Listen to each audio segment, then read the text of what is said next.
I'm Charlie Bright of Gold Derby, and I am hosting this Meet the Experts panel for film animation with Pierre Perifel from the movie The Bad Guys, Peggy Holmes from Luck, Mark Gustafson from Pinocchio, Guillermo del Toro's Pinocchio, Joel Crawford from Puss in Boots, The Last Wish, and Don Hall from Strange World. First question, and I love asking this of people who work in animation. What was the thing that you saw in animation, the animated thing that you saw that made you say that I want to do that for work? And I want to start with you, Peggy. Oh gosh.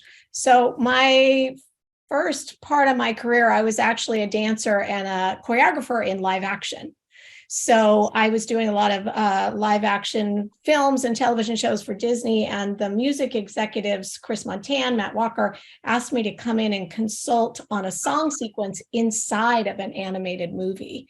And in that meeting, when I first went to kind of look and consult on the choreography of that song, they had a story artist there, Ray Shenasay, for to start working with the ideas that I came up with. And when I saw kind of Ray start to draw out these rough ideas of things that I was posing or talking about, and just saw the collaborative nature of animation that is like so collaborative with each, idea or moment building on each other from different artists, I fell in love with it. That was it for me. So later in my career, because dance was my very first love. Yeah.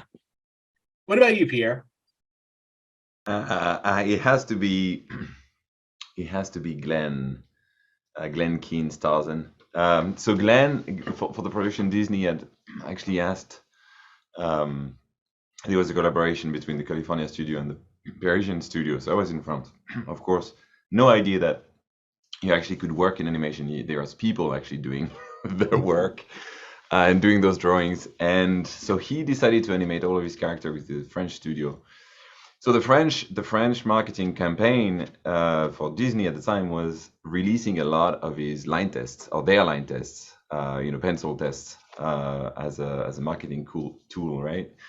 I remember going to the cinema to watch the film and seeing all over the cinema on screens, before you go into the actual theater, all of those pencil tests of Tarzan and the branches and the trees doing like skateboarding and rollerblading, and I was like, what is that? This is magic, and that's the bug that got me at the time. And I was like, I want to do exactly that.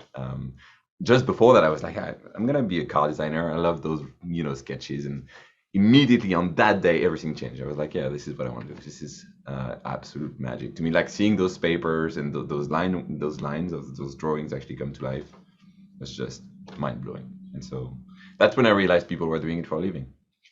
And what about you, Don?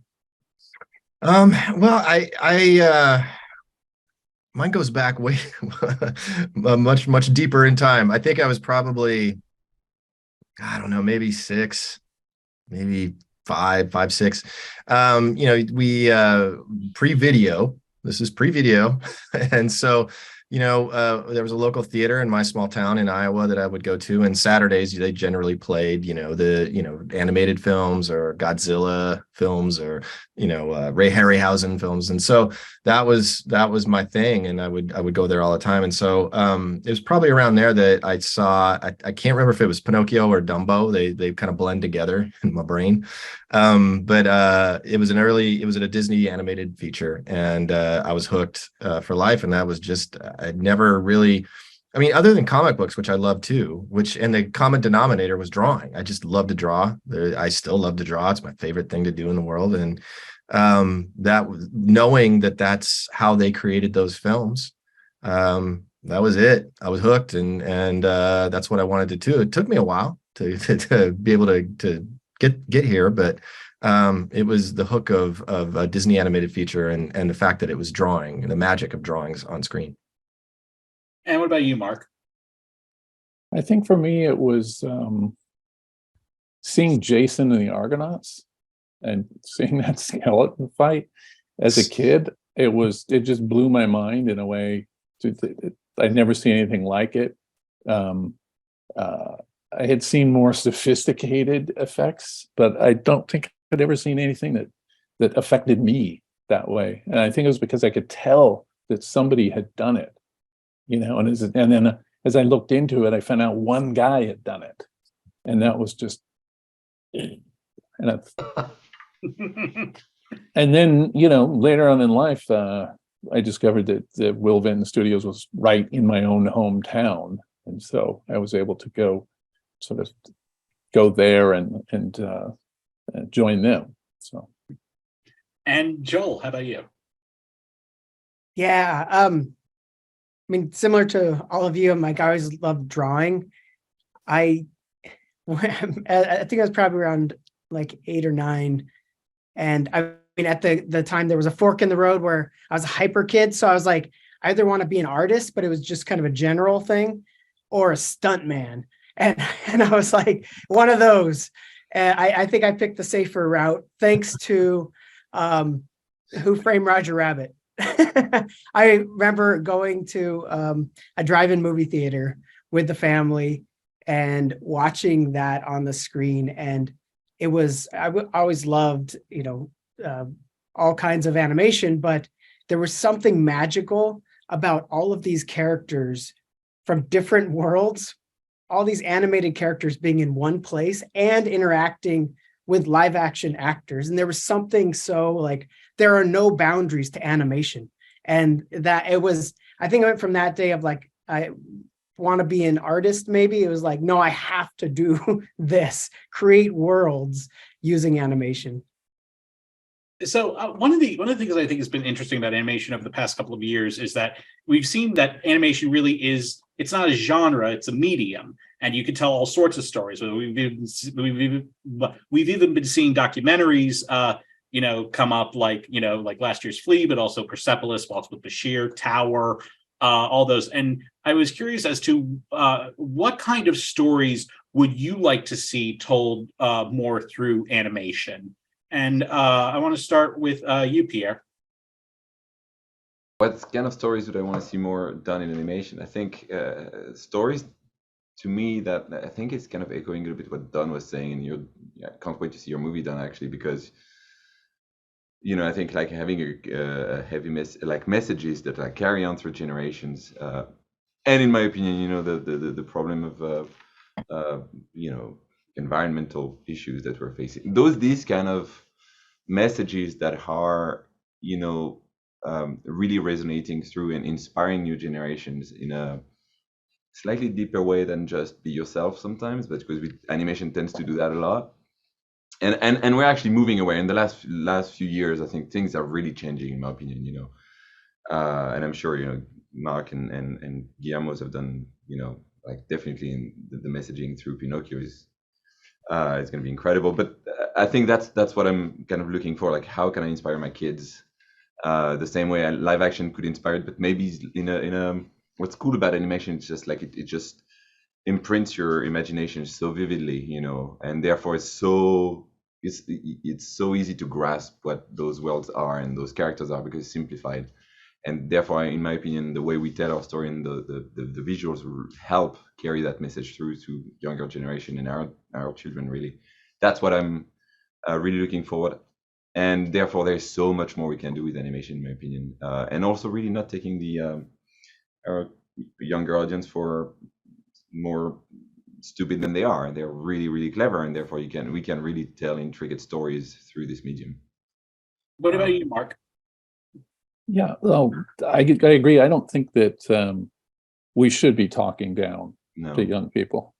I think they can handle a lot more than we think they can. They're more sophisticated, and I think animation can be more sophisticated. It can be for adults as well, and a lot of it is. And the truth is, I want to be surprised.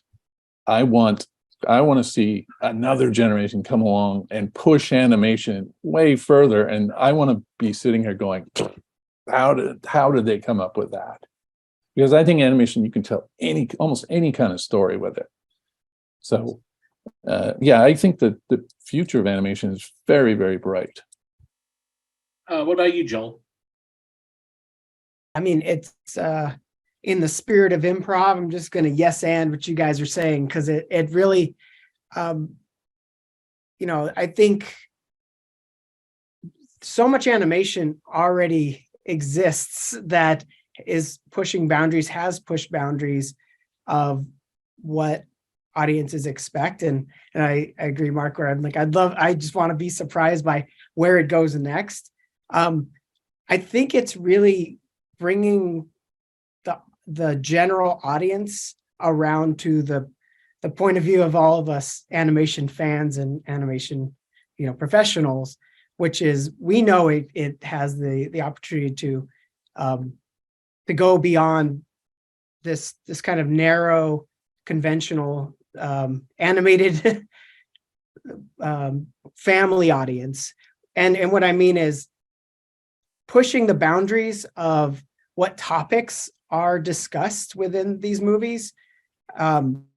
Seems like the way to just keep the audience coming to animation by making these movies interesting, but not just visually, but also challenging concepts. And we talked about this before, even Don, with that the greatest thing kids can come out of the movie with are questions and conversations with their family, so that it's okay to have challenging kind of topics in a movie, and it could still be a family movie, but it initiates conversations afterwards.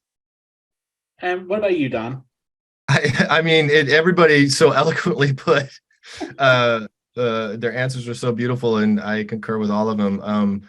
I will say it does feel like we're at a moment where things are shifting a little bit, and the future is kind of wide open. I would agree that we've all been in that situation where somebody finds out, you work in anime. Say you're at a party and somebody finds out you worked on a film, and they innocently say, "Oh," and it's an adult, and they say, "Oh, I really liked it. I thought it was really good for a cartoon." And you're like, Yeah. you have to smile.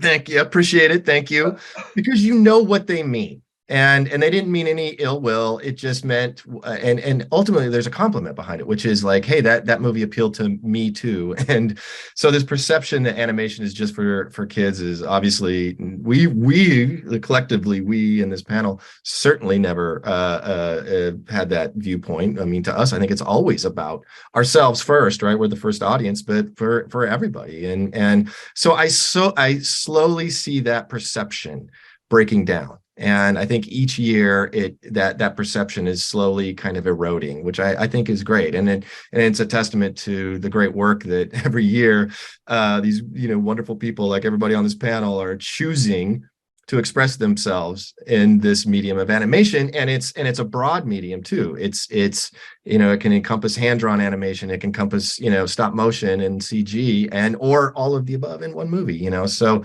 it's an incredibly exciting time, I think, to be in animation, because the future is wide open. And Peggy, how about you?